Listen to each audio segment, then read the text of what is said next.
Se ha degollado, yo creo. Se ha degollado.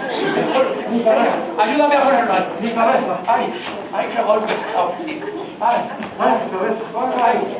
Ponlo ahí. ¡Aún vive! Hay que llamar a un médico.